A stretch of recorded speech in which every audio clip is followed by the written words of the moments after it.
Ang prediction sa laban ni Manny Pacquiao at ni Ruslan Provodnikov. Tara mga body, at atin itong pag-usapan. Alam nyo ba mga body, na magkakasagupa ang dalawang matinding boksingero na nanggaling sa kamay ni Freddie Roach?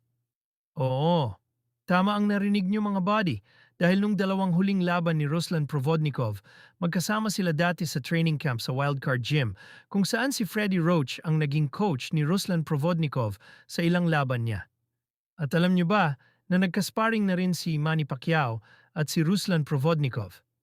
Dahil sa laban nga ni Manny kontra kay Bradley, kinuha ni Freddie Roach na kasparing itong si Ruslan Provodnikov. Kinuha ni Freddie Roach si Provodnikov dahil kung babalikan nyo ang naging laban ni Ruslan kontra kay Bradley, si Freddie Roach pa ang may hawak sa kanya nun. Nung naglaban si Provodnikov at Bradley, knockout ang inabot ni Bradley sa kamay ni Provodnikov. Not just when Bradley's exchanging like this. Good left hook by Bradley.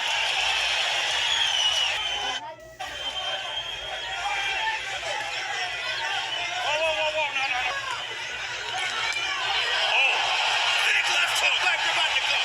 He got him again. Bradley almost went down. Somehow stayed up. One shot could put him down here. And now, there's a right hand that lands again. One more time. Better hold him. Provodnikov is damn tired The though. ropes keep Bradley up. He might. That's a knockdown. That is a knockdown. But the clock is going to bring an end to the fight.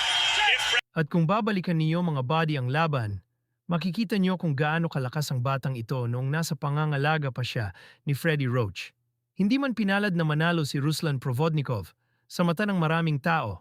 At maging ako, alam kong si Provodnikov ang nanalo. Ganon din sa laban ni Chris Algieri at ni Provodnikov. Knockout din ang inabot ni Algieri sa kamay ni Provodnikov. Pero kahit ganon, hindi pa rin siya dineklarang panalo. Pero alam ng lahat ng nanood, si Ruslan Provodnikov ang tunay na panalo.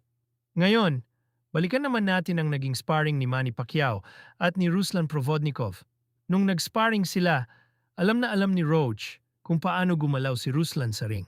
Kaya nung kinuha siya para maging kasparing ni Pacquiao, naging maganda ang kanilang sparring.